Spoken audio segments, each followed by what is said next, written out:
Assalamualaikum dan selamat pagi. Begitu ceria pada pagi ini. Kenapa ceria? Kerana Naz Rahman dan juga Sofia Nur Solehatun bersama-sama anda, menemani anda pada 10 Oktober 2024 pada pagi ini. Harap semuanya ceria dan sihat walafiat sentiasa para penonton kita. Dan pada pagi ini berbagai pengisian yang menarik disajikan untuk anda semua. Betul, Sofia? Betul. InsyaAllah kita bawakan segala yang terkini khas untuk anda dan semoga senyuman Naz Rahman tadi kata menguat kerinduan, memberikan satu semangat di pagi hari.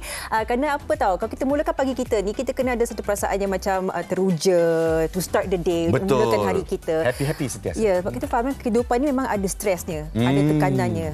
Jadi kadang-kadang kalau kita tak menjaga benda tu, boleh ke arah orang kata tekanan mental dan sebagainya. Dan salah satu tanggungjawab kita juga untuk jaga diri sendiri. Tepat sekali. Dan hari ini 10 Oktober 2024 kita raikan Hari Kesihatan Mental Sedunia. Patutlah saya bersama dengan Sofia hari ini. Kan? Betul ceria mental saya pada pagi ini. Dan diharap kepada anda semua apa kata kita lebih cakna akan isu kesihatan mental ini. Kita merujuk kepada suatu isu yang tular baru-baru ini, kemalangan yang telah berlaku di Kuala Terengganu, Sofia, ya. Betul. Kita fahamkan seorang pelajar UiTM Dungun terbabit dalam kemalangan dan dipercayai telah pun dilanggar oleh seorang individu yang kurang siuman.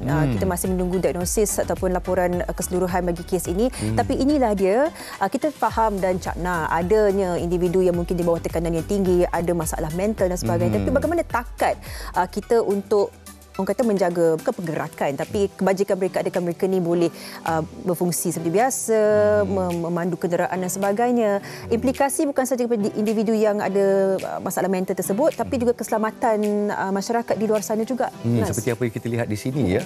Apa persoalannya di sini? Mungkin siapakah penjaganya? Kenapa seorang yang kurang siuman diberi lesen untuk membawa kereta, dan inilah dia yang terjadi, kemalangan yang melibatkan kehilangan 3 nyawa yang tidak berdosa. Jadi untuk kita cakna sebagai masyarakat, untuk kita menjaga individu-individu kita yang kita sayangi yang mungkin mempunyai masalah mental, ya. Jadi dalam kita berbicara tentang Hari Kesihatan Mental Sedunia ini, kita bawakan satu kisah yang mungkin membawa senyuman dan inspirasi buat anda semua.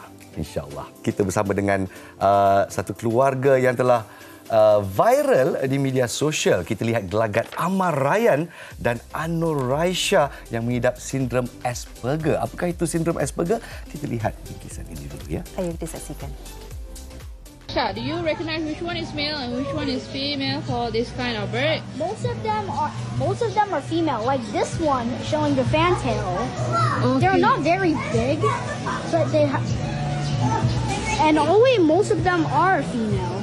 How do you differentiate the female and male? How to know?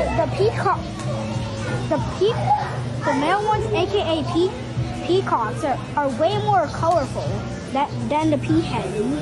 Really? Itu sedikit sedutan berkenaan dengan adik Raisya, bagaimana adik itu sendiri bertutur, ya. Dan apa yang kita perlu tahu juga, ada banyak sebenarnya takat bagi satu simptom ataupun kondisi autism sederhana, dan Asperger adalah di antaranya. Dan kita akan terus berbicara dengan si ibu dan juga anak-anak ini di mana bagaimana mereka menjalani kehidupan seperti biasa di bawah sindrom Asperger ini. Kita terus bersama dengan Puan Raihana Anur, Muhammad Amar Ryan anak sulung 11 tahun dan juga Anur Raisya anak kedua berusia 9 tahun. Assalamualaikum. Selamat pagi. Good morning, dear family.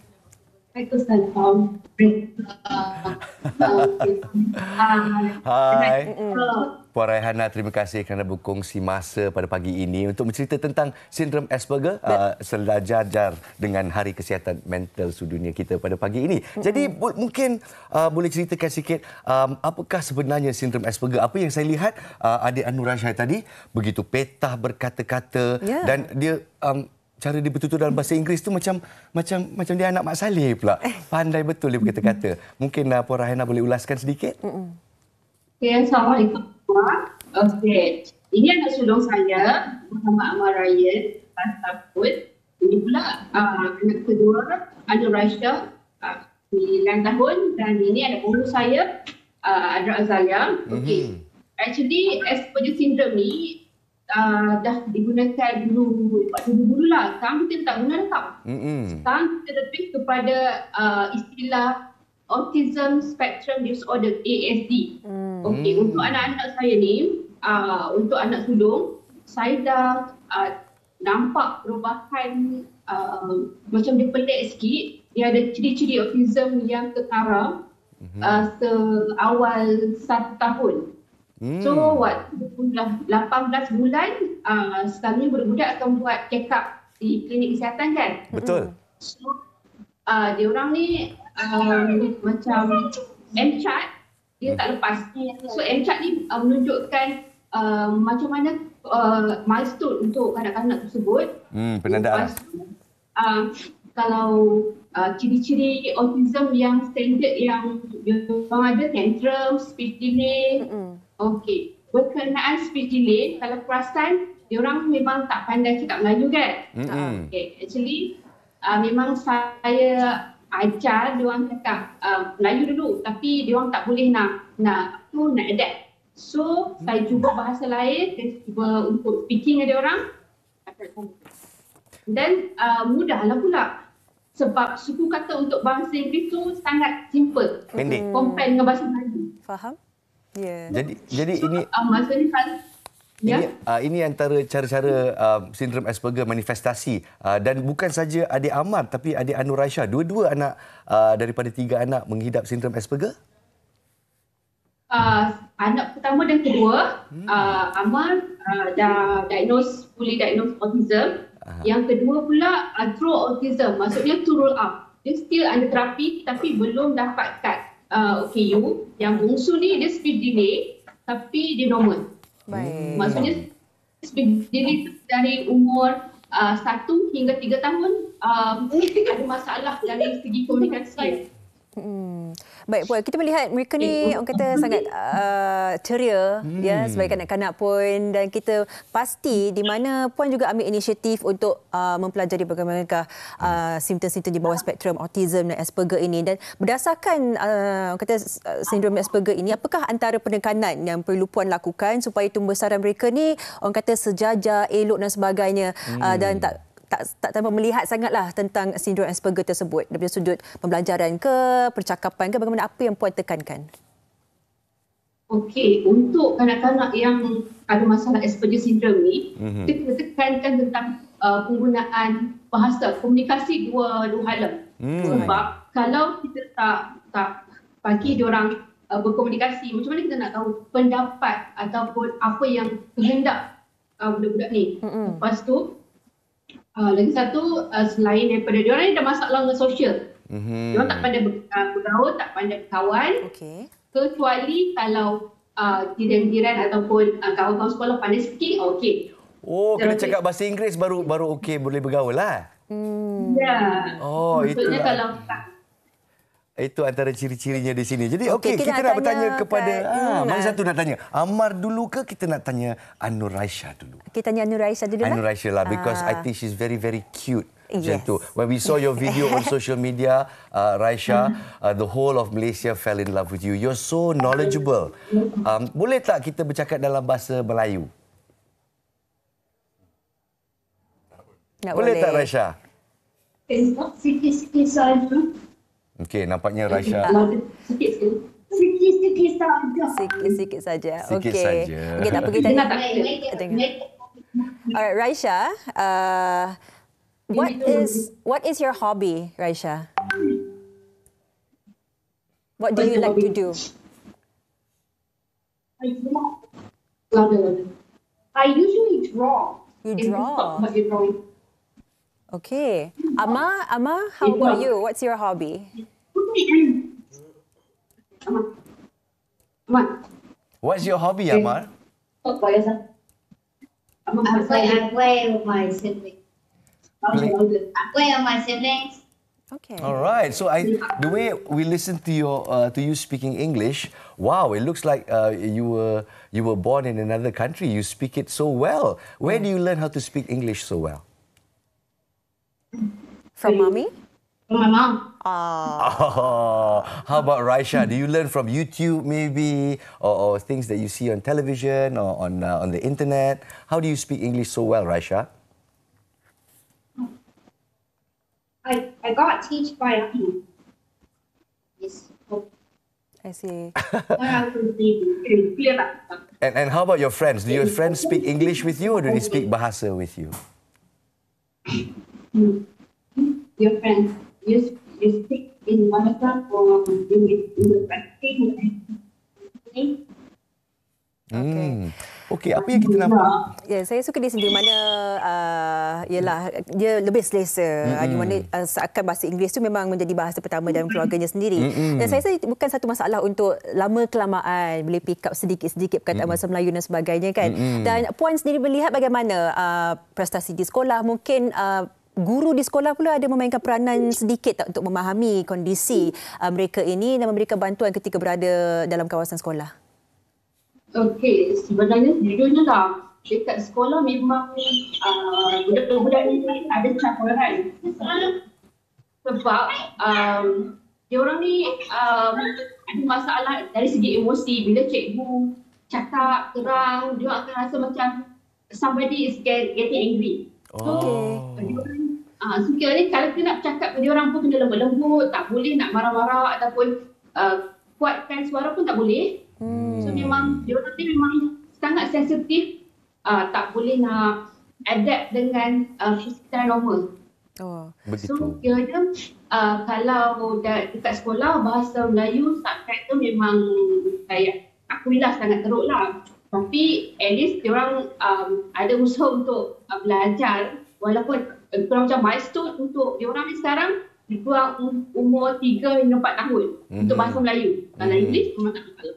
English memang tak ada masalah. Tapi okey Puan, mungkin nasihat untuk ibu bapa yang sedang menonton setakat ini yang prihatin akan anak-anak mereka kerana simptom-simptom yang ditunjukkan oleh sindrom Asperger ni agak lain sikit daripada spektrum autisma yang biasa seperti lembam dan sebagainya. Anak-anak ini kelihatan ceria, anak-anak ini kelihatan sangat pandai tapi tidak mudah untuk bergaul secara sosial dan mungkin social cues mereka agak kurang di sana. Jadi mungkin nasihat kepada orang ramai, ibu bapa, nasihat bagaimana ingin mengendalikan kalau mereka nampak simptom-simptom ini dalam anak mereka sendiri. Okey, sekiranya parents out there yang nampak anak tak pandai bercakap dari umur 18 bulan ke atas, tak ada 50 patah perkataan yang bermakna, okey? Dia punya cakap ataupun tentu dia ada perkataan bermakna. Maksudnya kita faham maksud dia. So, segeralah berjumpa dengan pakar sebab masalah akan lebih teruk bila dia orang masuk ke alam persekolahan. Tak ada kawan, nanti kena bully. Mostly memang kerap kena bully lah untuk golongan ni. Walaupun dia orang special, dia orang boleh bercakap. Tapi disebabkan bahasa setengah orang ingat English ni sesuatu yang pelik. So, memang kadang-kadang adalah budak-budak nakal yang akan bully, yang akan secara itu verbal abuse biasanya lah. Ini antara juga yang perlu diterapkan oleh Puan sendiri untuk menguatkan semangat anak-anak ini untuk berani bersuara juga. Sebab kita doakanlah semoga orang kata Aisyah dengan Amal ini orang kata berani menghadapi segala cabaran dan meneruskan pembelajaran dengan lancarnya, insya-Allah. Amin. Kita doakan. InsyaAllah dengan kasih sayang ibu seperti Puan Raihanah, ibu bapa di luar sana, ingatlah untuk menangani anak-anak mempunyai sindrom Asperger ni kita perlukan kasih sayang yang tidak berbelah bagi. Betul Puan? Alhamdulillah. Terima kasih kerana berkongsi Aman dan Anur Raisha. Well, have fun in school, alright? And make a lot of friends. Bye. Bye.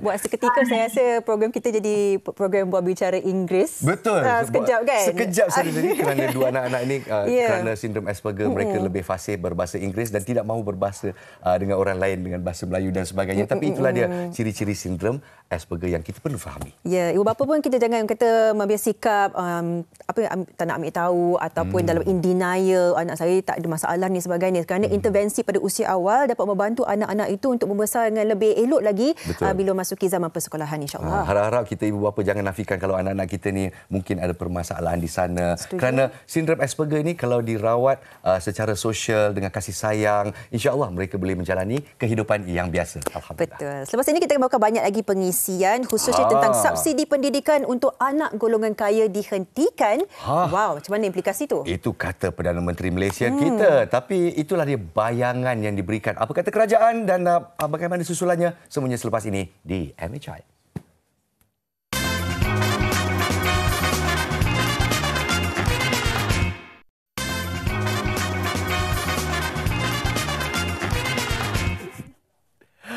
Ya, selamat pagi kepada anda yang baru saja bersama-sama kita di MHI. Sofia Nur Solehatun dan saya Nazraman menemani anda untuk satu topik yang mungkin akan menguis penonton-penonton kita sikit. Hangat. Hangat-hangat. Ada sikit panas sikit. Kita merujuk kepada komen Perdana Menteri kita, Datuk Seri Anwar Ibrahim, yang memberi bayangan bahawa kerajaan mungkin memberhentikan subsidi membiayai pendidikan untuk golongan anak-anak orang kaya. Jadi kat sini kita muskil. Siapa miskin, siapa kaya. Macam mana kita nak ada definisi kaya miskin ke kan?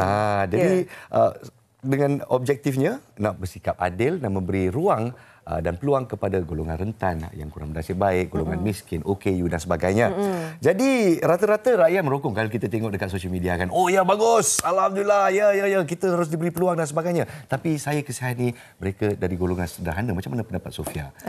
Yang membayar cukai tapi tidak dapat merasai dasar-dasar untuk pendidikan buat anak-anak mereka.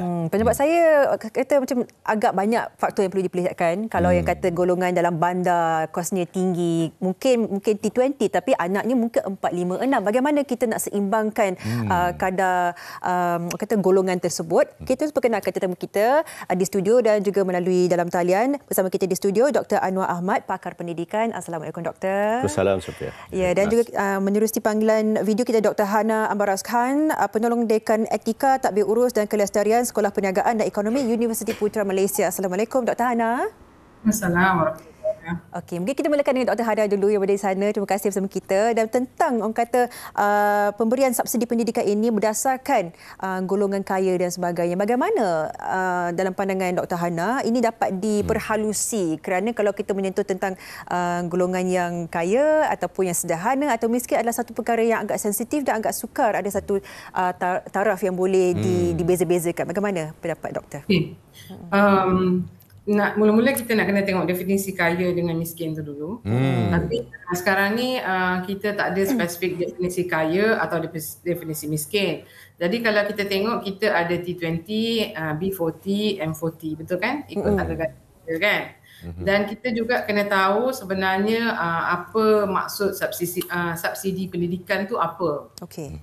Okay? So saya nak mula dengan subsidi pendidikan ni, dia sebenarnya adalah satu bantuan yang kita bagi untuk menyokong pelajar atau juga institusi pendidikan. Kenapa buat begini? Sebab untuk mengurangkan beban kewangan yang ditanggung oleh pelajar. Kenapa kurangkan beban kewangan oleh keluarga dan juga pelajar? Sebab kita nak pastikan yang semua mendapat satu akses pendidikan yang berkualiti, iaitu subsidi ni sebenarnya fungsi dia untuk menyokong pendidikan. Kan? Betul kan? Menyokong pendidikan. Ya. Kemudiannya secara amnya menyokong pendidikan. Secara amnya menyokong pendidikan. So kita kena tahu siapa yang kita nak sokong dan siapa yang sebenarnya kita tahu. Siapa yang perlu bantuan, siapa yang tak perlu bantuan. Inilah isu yang sebenarnya semua orang tengah kecoh kan. Betul. Sebab saya banyak stres. Kenapa anak saya tak dapat? Betul. Jadi tapi kita kena go back to the main question. Kenapa ada subsidi ni? Kenapa ada? Dan apa kaitannya dengan ekonomi negara? Sebab subsidi ni penting. Subsidi ni sebenarnya dia membantu untuk dia sebenarnya satu tools yang efisien untuk pengagihan semula pendapatan. Kita gunakan dia untuk agihkan semula pendapatan. So, bayar tax semua, okey. Kita nak agihkan semula pendapatan, kita gunakan subsidi. Subsidi penting sebab kita nak meningkatkan modal insan dari segi ekonomi. Kita perlu sangat modal insan. Tepat sekali. tak perlu meningkatkan mobiliti sosial. Baik. Tepat sekali. Okey, Setuju, Dr. Hana. kita pause di sana sebentar. Baik. Kerana sekarang kita nak lihat kepada pengagihan itu sendiri. Jadi bersama dengan Dr. Anwar sebagai seorang pakar pendidikan lah. Kalau kita lihat satu komen macam ni, kita kena tarik subsidi daripada golongan anak orang kaya dan kita kena agihkan. Jadi ke mana harus kita agihkan? Jadi di sini mungkin saya ada 3 perkara. Dari segi kelayakan lah, siapa miskin, siapa kaya itu satu hal. Kedua, di mana harus kita agihkan? Infrastruktur, modal insan guru-guru dan juga penjawat awam kementerian, ataupun mungkin kita harus agihkan semula kepada dana untuk lebih golongan rentan yang dapat menikmati subsidi ini. Macam mana pendapat? Baik, terima kasih Nas, Sofia. Prinsip pendidikan kita kena jelas dulu sebelum kita bercakap soal subsidi sebagainya. Ini kita kena melihat prinsip pendidikan. Dalam sebuah negara, mana-mana negara di dunia pun, dari si prinsipnya pendidikan disediakan oleh kerajaan kepada rakyat. Apa yang disediakan? Pendidikan asas. Okay? Jadi pendidikan asas yang wajib di negara kita ni disediakan oleh kerajaan. Tanpa mengira dia kaya, dia miskin, dia mendapat pendidikan asas. Itu pertama yang kita kena faham. Jadi pendidikan asas ni tidak ada perbincangan sebab itu disediakan oleh kerajaan. Dia anak kaya, anak orang miskin, semua dapat. Tetapi dalam usaha untuk mendapat pendidikan asas yang disediakan oleh kerajaan itu, ada anak-anak yang tidak boleh akses kepada pendidikan itu, asas itu. Misalnya, ada anak di kawasan pedalaman nak pergi ke sekolah jauh. Maka mereka terpaksa berjalan beberapa kilometer setiap hari, setiap pagi.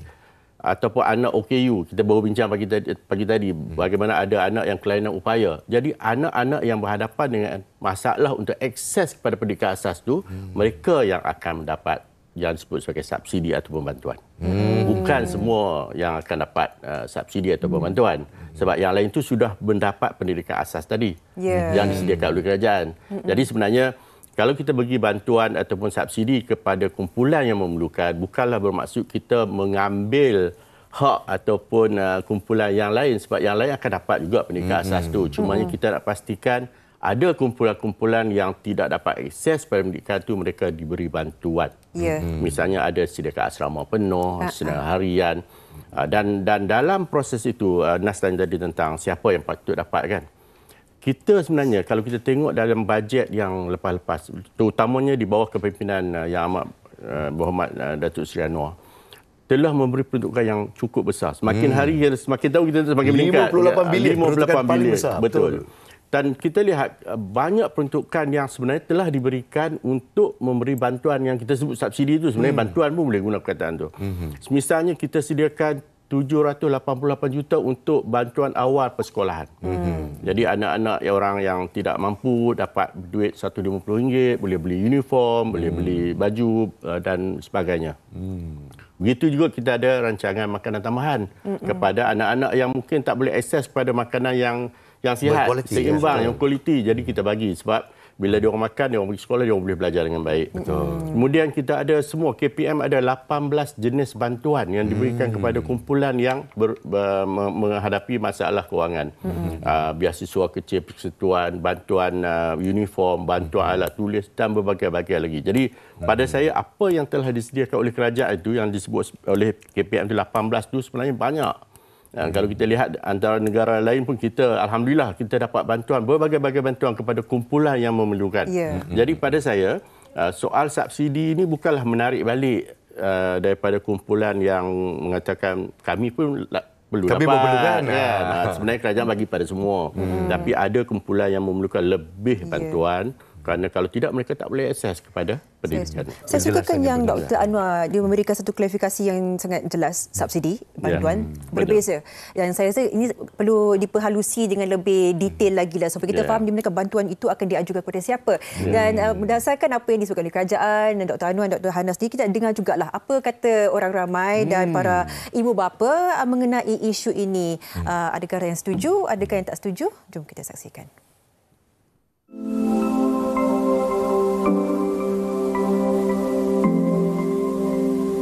Saya rasa tak wajar kot. Sebab bantuan tu patut bagi kat semua. Tak semestinya T20 tu nak kena guna duit sendiri. Jadi saya rasa sepatutnya bantuan tu bagi dekat siapa yang layak. Orang pandai dapat, orang tak berapa pandai, malas tak dapat. Bukannya kaya miskin. Bagi pendapat saya tak setuju sangat tentang perkara ini sebab bagi saya yang T20 itu adalah keluarga dia. Untuk student itself, tak semestinya mereka mampu untuk tanggung diorang punya kos pelajaran. Macam sekarang buku teks pun kadang dah 50 ke atas satu buku teks, tapi satu student ambil berapa subjek. So untuk mereka tanggung dengan duit yang parents diorang bagi itu, bagi saya tak wajarlah untuk diorang tarik balik.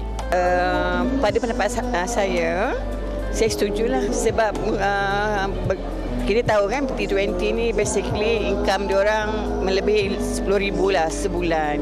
So rasanya dia mampu untuk untuk mengantar anak-anak diorang ke sekolah private, something like that lah. I memang tak setuju untuk tarik balik yang katakan yang sesiapa yang layak, yang pandai, okey, memang kita akan sokong sebab itu apa kita kata itu apa ini education, betul.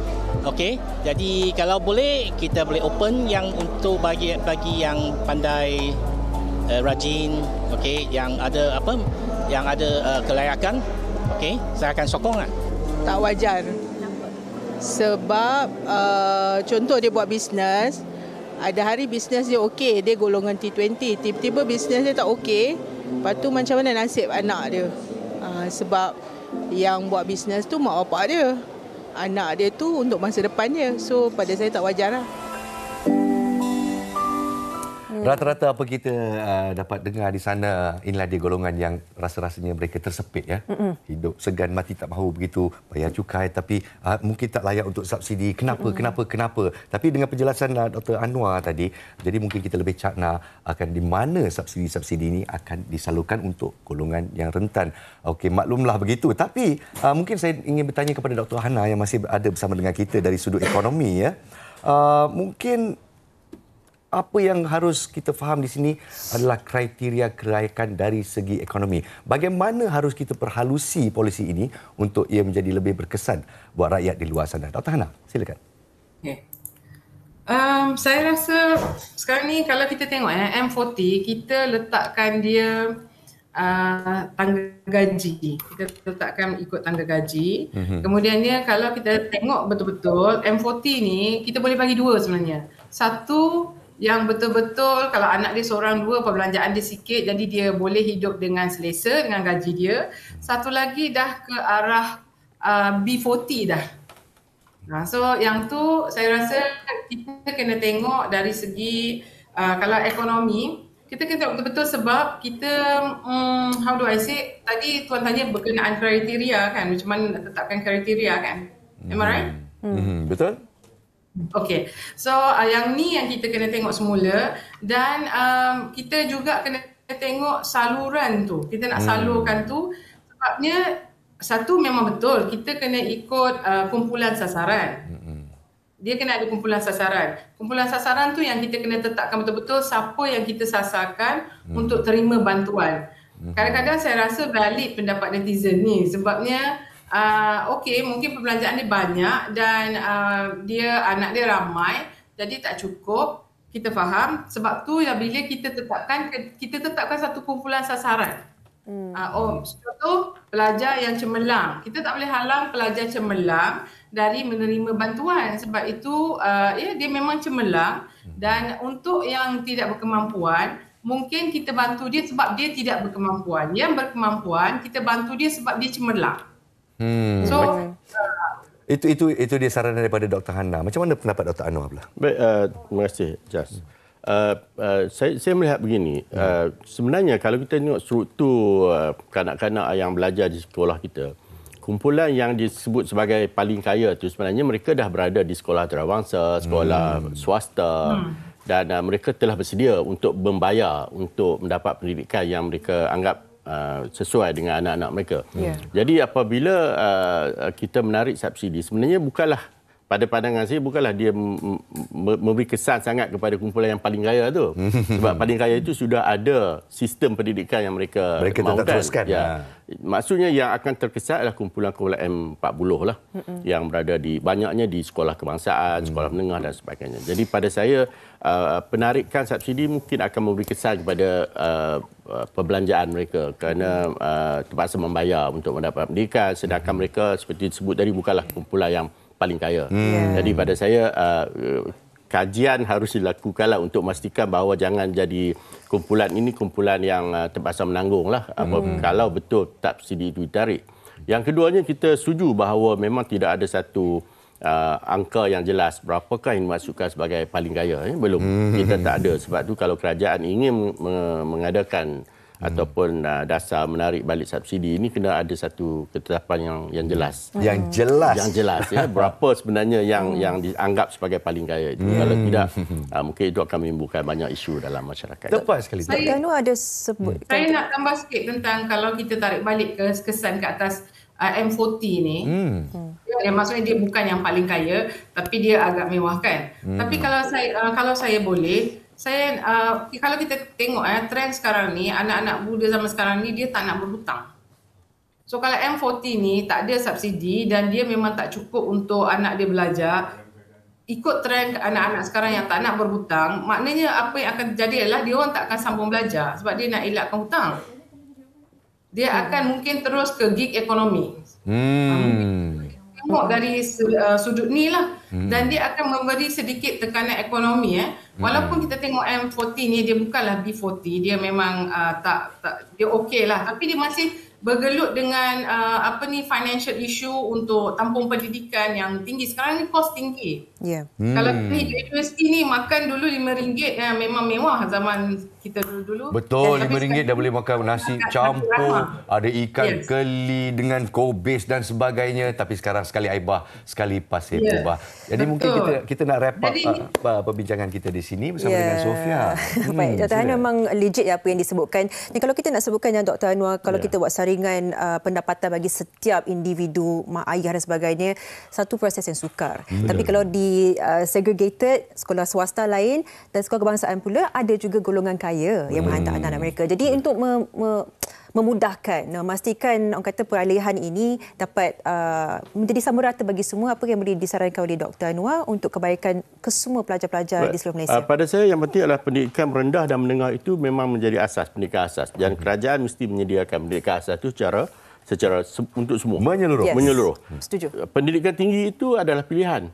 Jadi ada yang nak masuk pendidikan tinggi, ada yang tidak mahu dan sebagainya. Jadi itu adalah ada subsidi, ada kaedah penjadualannya, bagaimana kita nak mengenakan subsidi, ada yang tidak dapat subsidi. Itu boleh dilaksanakan di peringkat pengajian tinggi. Bergantung kepada pengajian dan sebagainya. Kerana itu adalah pilihan yang dibuat oleh ibu bapa ataupun pelajar itu sendiri. Tapi fokus yang kita harapkan dalam bajet kali ini kalau boleh adalah janganlah kita kenakan sebarang penarikan subsidi kepada sekolah rendah dan sekolah menengah. Alhamdulillah. Itu wishlist Ya, itu yang diharapkanlah supaya anak-anak kita walaupun daripada mana-mana golongan pun masih berada dalam sekolah yang sama, mereka dapat belajar bersama-sama dan sebagainya. Baik. Untuk Dr. Hana, kita ada 1 minit untuk gulung. Silakan. Okey, saya setujulah. Saya rasa jangan sebabnya kalau kita lihat kerajaan kita sekarang ni kita ada kita generate new income. Kita boleh generate income. Sekarang ni kita ada tenaga boleh baharu. Mungkin kerajaan boleh tambahkan income dengan jadi hub untuk tenaga boleh baharu ni. Jadi kita tak ada isu penarikan subsidi. Dan saya rasa kerajaan ni mempunyai satu tanggungjawab sosial yang besar untuk mengurangkan kalau nak kurangkan beban subsidi, kena make sure yang pendidikan tidak terjejas daripada mana-mana pihak. Pendidikan tepat sekali. Kualiti tiada kompromi. Yes, bagus pada saya kalau anak-anak T20, M40 dan B40 ni bercampur gaul. Sebab dari zaman sekolah, dia boleh mempunyai satu networking daripada awal, daripada zaman sekolah. So T20 ni kita tahu dia memang boleh menderma dan sebagainya, membantu sekolah secara tak langsung. Hasil tu kita dirasai oleh B40 juga dengan M40 kan. Saya suka cadangan ni. Maknanya kita semua gambling tenaga bersama-sama demi kesejahteraan generasi baru kita yang akan mengganti kita suatu masa nanti. Terima kasih Dr. Hana Ambaras Khan, penolong dekan Etika Tadbir Urus dan Kelestarian Sekolah Perniagaan dan Ekonomi Universiti Putra Malaysia. Terima kasih sangat-sangat juga kepada Dr. Anwar Ahmad, pakar pendidikan kita. Harap-harap wishlist kita jadi-jadilah belanjawan 2025 untuk pendidikan. Saya percaya kita nak pemangkin untuk pembelajaran diteruskan. Tak nak ada sebarang alasan untuk anak-anak ni tak pergi sekolah lah, tak cukup ini itu. Sebab ni tahun ini dan seterusnya pendidikan sangat-sangat important, sangat-sangat penting untuk semua. Jadi jangan kita cari alasan untuk mereka ni tak hantar anak ke sekolah. Alright, kita akan berehat seketika. Pakai spek handsome ah. Pertama kali lepas. Patutlah tiba-tiba dia macam terperanjat kita. Baik, kita berehat seketika sampai Sofia boleh melihat wajah saya dengan lebih teliti dan kita kembali selepas ini dengan sesuatu yang istimewa untuk anda, seorang artis yang dah lama kita tak nampak di kaca TV MHI. Semuanya selepas ini.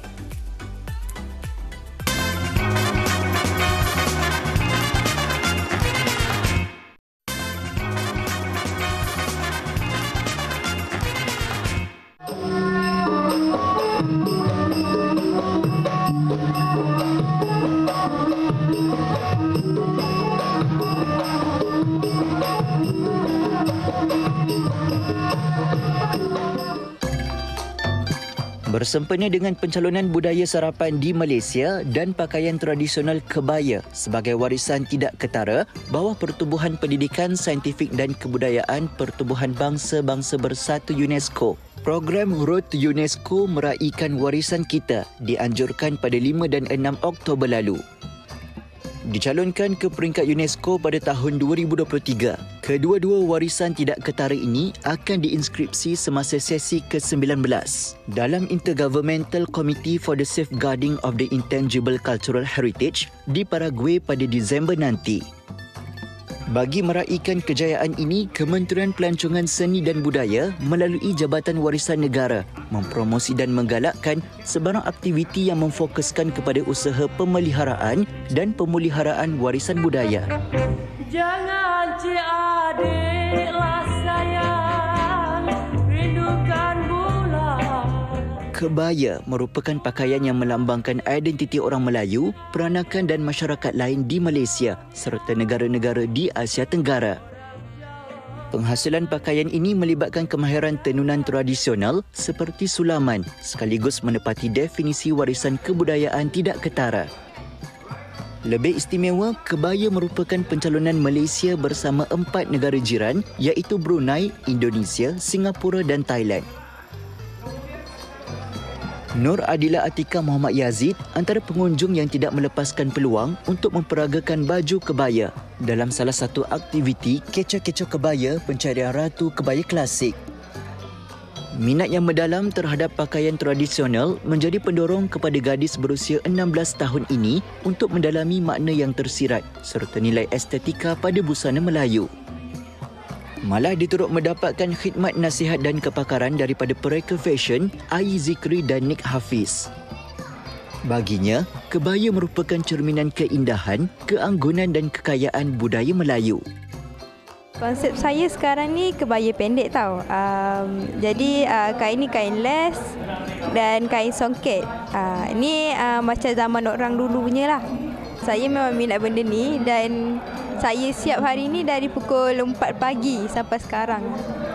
Bagi saya, wanita yang mempergayakan baju kebaya ni sangat baguslah sebab sekarang memang susah nak jumpa dan baju kebaya ni memang sangat cantik sesuai untuk wanita sebab dia nampak macam ayu, nampak cantik bila seorang wanita tu pakai dengan make-upnya menyelah kan.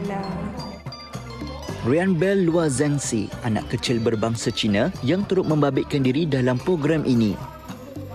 Baru berusia 9 tahun, dia tidak pernah malu, sebaliknya cukup berbangga untuk mempromosikan busana tradisional Malaysia sehingga ke peringkat antarabangsa. Malah dia pernah mewakili negara dan mendapat naib johan dalam pertandingan Junior Model International di Bangkok pada Ogos lalu. Saya berasa sangat gembira. Saya bangga memakai baju kebaya. Baju ini melambangkan 3 kaum utama di Malaysia, iaitu baju kebaya itu orang Melayu, collar ini untuk orang Cina dan sari itu untuk orang India. Budaya sarapan di Malaysia pula berkait rapat dengan amalan pemakanan sarapan pagi bagi masyarakat di sini. Selain roti canai dan teh tarik, menu nasi lemak turut menjadi pilihan dan kegemaran masyarakat berbilang kaum sehingga menjadi satu budaya dalam kalangan rakyat tempatan. Perkara ini diakui oleh salah seorang peniaga nasi lemak, Rosida Khalid, 48 tahun. Pengalaman selama 14 tahun dalam bidang perniagaan nasi lemak menjadi saksi kepada kesatuan rakyat Malaysia terhadap hidangan istimewa itu. Ibu kepada dua cahaya mata ini juga cukup terharu dan berbangga dengan pengiktirafan yang diberikan kepada menu sarapan yang menjadi sumber rezeki kepada mereka sekeluarga. Oh, gembira. Maksudnya nasi lemak ni diterima oleh semua bangsa. Tak kira daripada apa budaya, apa agama, mereka memang satu makanan tradisi yang mana mereka dibesarkan daripada kecil sampai ke besar dengan nasi lemak. So for them, nasi lemak is a must for morning breakfast. Dan saya pun tak pernah terfikirlah yang nasi lemak ni akan diiktiraf di peringkat antarabangsa. Sebab selama ni kita berniaga just untuk bagi orang makan, untuk orang enjoy the food for the breakfast kan. Tapi bila diiktirafkan macam ni, memang sangat berbangga lah. Dan terima kasihlah pada Malaysia yang bring up this breakfast authentic ni sebagai ke arah ke UNESCO macam tu.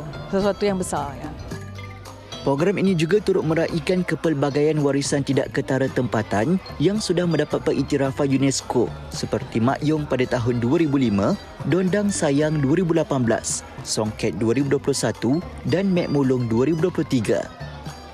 Tak lekang dek panas, tak lapuk dek hujan. Sebagai anak Malaysia, kita memikul tanggungjawab yang besar untuk terus mempromosi dan mengangkat martabat seni warisan negara agar terus kekal dan tidak hilang di telan zaman.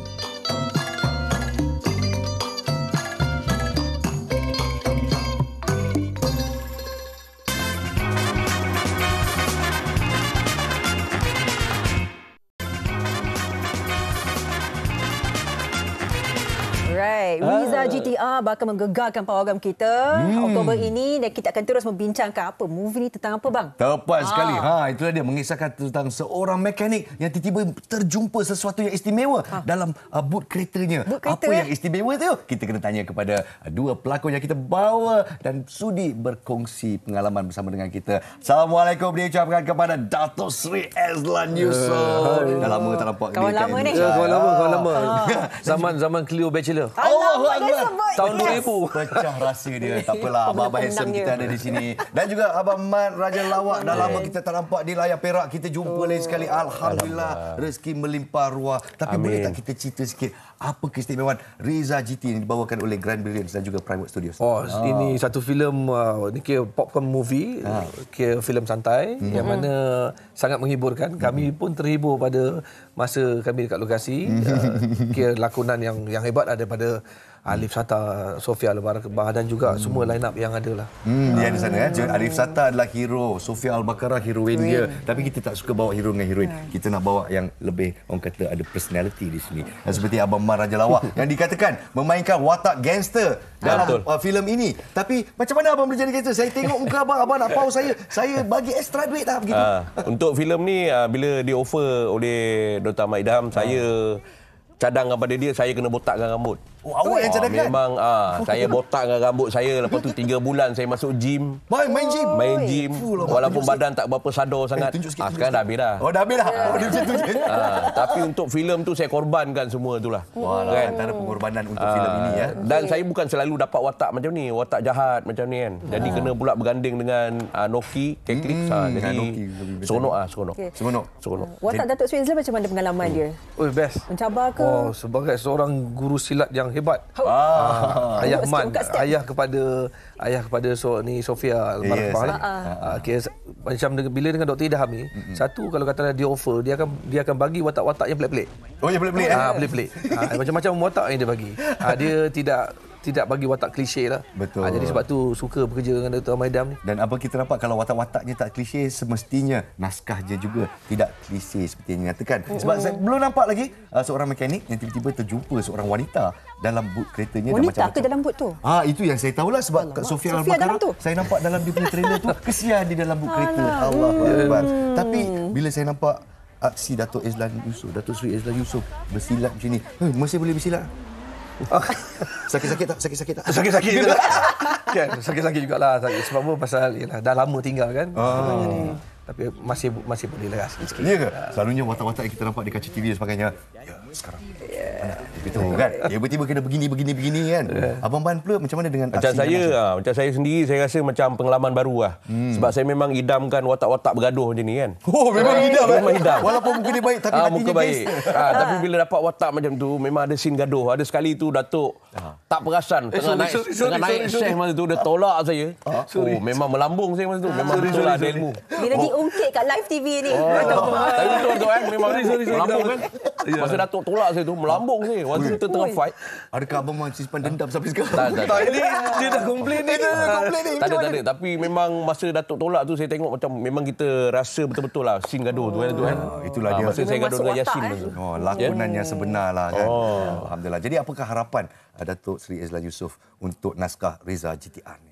Definitely kita mengharapkan support lah daripada penonton, daripada masyarakat, support filem lokal. Kami dah buat kerja kami dan tugas kami adalah untuk menghiburkan penonton dan insya-Allah saya yakin penonton yang akan pergi ke sinema nanti dia akan enjoy untuk tengok Reza GTR ni sebab dia is a popcorn movie, dia very simple, dia santai, romcom lah, romantic comedy ya. Dan Abang Man macam mana pula dah botakkan kepala, dah sadar, dah kena baling segalanya demi movie ni. Macam saya sendirilah, saya rasa macam yalah pelakon-pelakon ni pun hebat. Ada Ropi kan. Ropi pun kepala gangster kat situ dia. Lepas tu ada pula Noki kan. Ada Alif lagi, memang ada Sofia Datuk lagi. Memang bagi saya kalau tak tengok rugi lah. Pasal kita orang dah korbankan masa kita orang tu. Daripada pagi bawa ke malam, malam bawa ke pagi kan. Itulah dia kehidupan seorang seniman kan. Betul. Semua kita tengok lah. Jadi kita nantikan naskah ini di Pawagam 17 Oktober nanti ya, dibintangi sekali lagi oleh Alif Sata, Sofia Al-Baqarah ada. Kalau tak saya Yasin Senario pun ada. Noki ada, semua ada. Jadi mungkin kata-kata akhir buat penonton-penonton di luar sana daripada Datuk Sri dan juga daripada Abang Man untuk mereka datang ke Pawagam. Silakan. Okay, please support Reza GTR, support filem lokal. Macam saya pula, kalau kita sukakan langit, tak perlu kita panjat tinggi-tinggi. Cukuplah kita baring dan kita menikmati. Jangan bandingkan filem kita dengan yang luar. Kita rasa dulu. Dia punya feel dulu kan. Mutiara, baru kita boleh kata Man Raja Lawak. Saya betul. Abang kena buat satu page baru di media sosial lah. Mutiara kata-kata Man Raja Lawak yang menusuk kalbu. Terima kasih diucapkan. Semoga terus berjaya di persada seni kita. Terima kasih. Terima kasih Nas, Sofia. Alhamdulillah. Baiklah, kita akan tutup tirai untuk Malaysia hari ini pada pagi ini dan esok pula kita akan jangkakan apakah yang diinginkan rakyat untuk belanjawan 2025. Ya, setiap tahun kita akan menanti apakah yang menjadi perancangan belanjawan apa pun. Terima kasih, kita jumpa esok dan terima kasih jugalah memeriahkan pagi anda bersama kami. InsyaAllah. Saya Nas Rahman. Saya Sofia. Bersama dengan Datuk Sri Ezlan dan juga dengan Abang Man Raja Lawak. Assalamualaikum. Selamat pagi.